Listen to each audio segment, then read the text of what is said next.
Broadcasting live from somewhere in the Shadow Realm, this is YuGiOh Duel Links Talk. Here's your host, Doug Dimmaduel.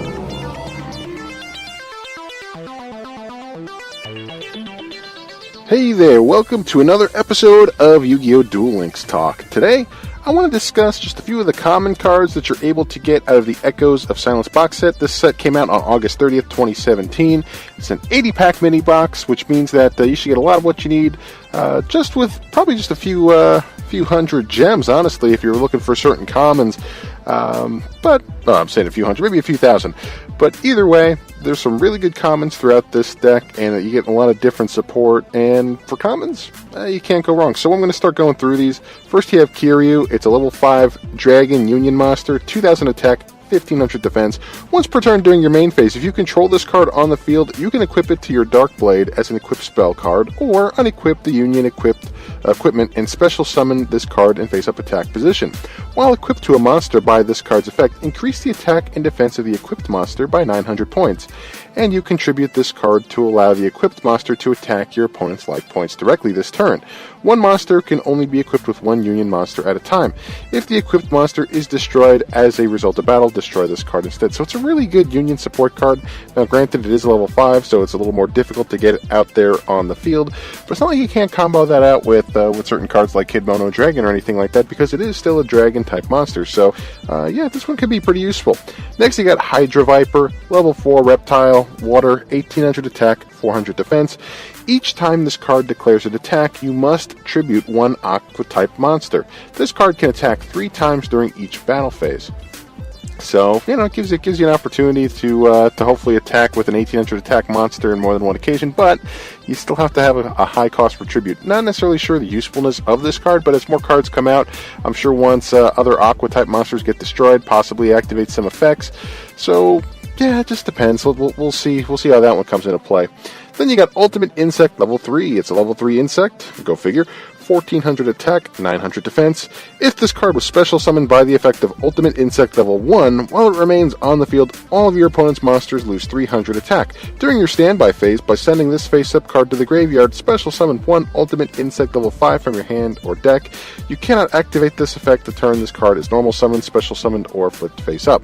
So yeah, this is one of your good starting points for the more powerful insects, but yeah, we'll go from there. Pitch Dark Dragon, level 3 Dragon Union Monster, 900 attack, 600 defense. Once per turn during your main phase, if you control this card on the field, you can equip it to your Dark Blade as an equipped spell card, or unequip the Union equipment and special summon this card in face-up attack position. While equipped to a monster by this card's effect, increase the attack and defense of the equipped monster by 400 points. When it attacks with an attack that is higher than a defense of a defense position monster, your opponent's the difference as battle damage to your opponent's life points. And of course, only one monster can be equipped with one Union monster at a time, and if the equipped monster is destroyed as a result of battle, destroy this card instead. So Pitch Dark Dragon is just another good Union support setup. Then you have Imairuka. It's a level 2 Sea Serpent, 1000 attack, 1000 defense. When this card on the field is destroyed by your opponent's card, either by battle or sent by card effect, and sent to the graveyard, send the top card of your deck to the graveyard. Then, if it was a water monster, draw one card. So this kind of gets you through your deck a lot quicker, gives you some more draw power too using the effect. It's not necessarily the worst card. Then you got Submarine Frog, level 2 Aqua, 1200 attack, 600 defense. During battle between this attacking card and a defense position monster whose defense is lower than the attack of this card, inflict the difference as battle damage to your opponent. Now you're not going to see a whole lot of use out of this card because it only has a 1200 attack, and you throw Umi into the mix, you're talking about a 1400 attack monster. You'll hardly see that this thing will be committing some kind of piercing battle damage. I don't even know if you're going to get some kind of boost with Starboy, but there are better cards than that one. Next, you have Ultimate Insect level 1. Level 1 Insect, 0 attack, 0 defense. While this card is on the field, it is unaffected by the effects of spell cards. During your standby phase, by sending this face-up card to the graveyard, special summon one Ultimate Insect level 3 from your hand or deck. You cannot activate this effect the turn this card is normal summon, special summon, or flipped face up. Then you have Spiral Serpent. It is a level 8, I believe that, level 8 Sea Serpent, 2900 attack, 2900 defense.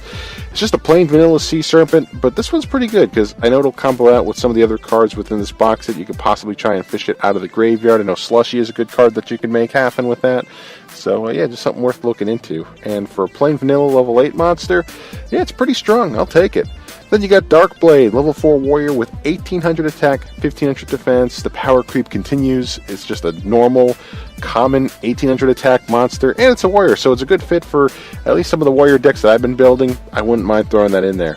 Then you got Level Down. It's should I pronounce it Level Down? It's got the exclamation mark and question mark after it, so it's a quick play spell card where you select one face-up level monster on the field to activate this card, return the selected card to the owner's deck, and special summon one monster from the owner's graveyard to their side of the field with the same name but lower level, ignoring the summoning conditions. So, yeah, there may be certain plays where you may want to level your monster back down, but still, at least at this point, it does recycle from the graveyard, so that is a pretty neat aspect to it. Then you got Level Modulation, a common spell card where your opponent draws 2 cards and special summon one level monster from your graveyard, ignoring the summoning conditions. The monster that was special summoned by this effect cannot attack nor activate or apply its effect this turn.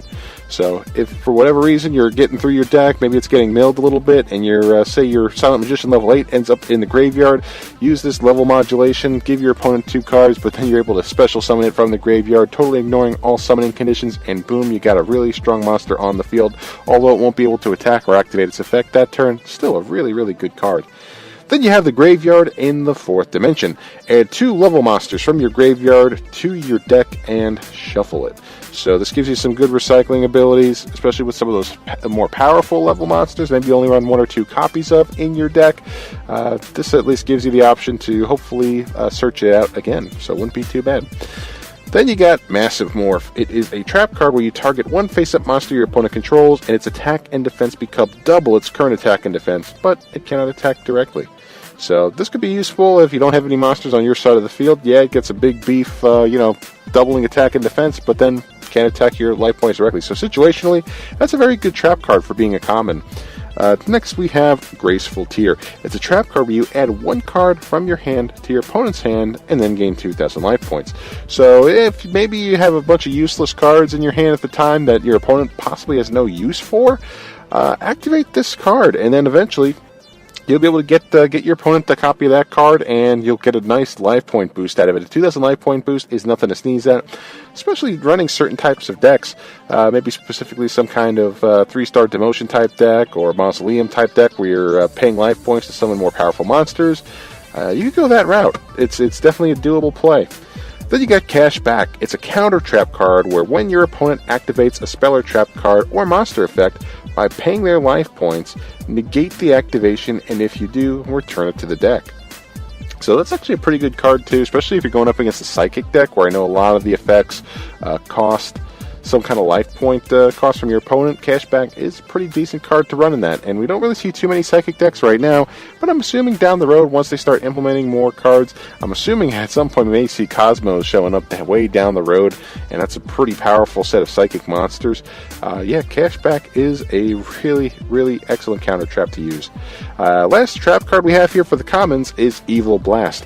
Activate only when a monster is special summoned to your opponent's side of the field. Equip this card to that monster, it gains 500 attack. During each of your opponent's standby phases, inflict 500 damage to your opponent. This could be a good card if you're using a lot of stall tactics, where you know that monster that you're giving that attack boost is not going to attack, whether you have a lot of, maybe if you have a Curse of Anubis or Windstar of Ediqua, something like that, where you know they're not going to be able to attack. Evil Blast is a good card to start chipping away. It could be another feature added to certain burn decks. Combo this one out with what was that? The one mask card, that equip spell card where you also inflict 500 life points, but then your opponent can't attack. This is just a really good combo if you're able to get both of those cards to the same monster. That'd be really, really good to use, but it seems like it just has to rely on a special summoned monster, which now is becoming more and more frequent. So, not necessarily a bad card to have. Something that you might want to file back in your arsenal. Maybe not necessarily run it in too many current decks, but down the road, I could see this one being utilized in some of those Weevil burn deck type of things. So, there's a lot of good cards within this set. But anyway, Echoes of Silence, just another reason why this box set is pretty decent. I mean, it's still not something I'm investing too many gems in. I'm kind of a little low on gems right now, so not necessarily going to be buying into this box set. But when I do get the chance that I have some excess gems, this is something that I will want to end up buying. Just because, I mean, there's some good commons in this box set. It's worth looking into. Some of them are worth hanging on to, and some of them may not have a whole lot of use right now, but what can you do at this point? But anyway, that's it for today's episode. If you want to reach out to me on Twitter, if there's anything that you want to add, reach out on Twitter at YuGiOh Deck Talk. It's all one word, at YuGiOh Deck Talk. And on top of that, we do have the blog. It's online. It's YuGiOhDeckTalk.wordpress.com. Again, that's YuGiOhDeckTalk.wordpress.com. So, yeah, there you'll find a few more updates within Duel Links and the Yu-Gi-Oh! TCG as they come around.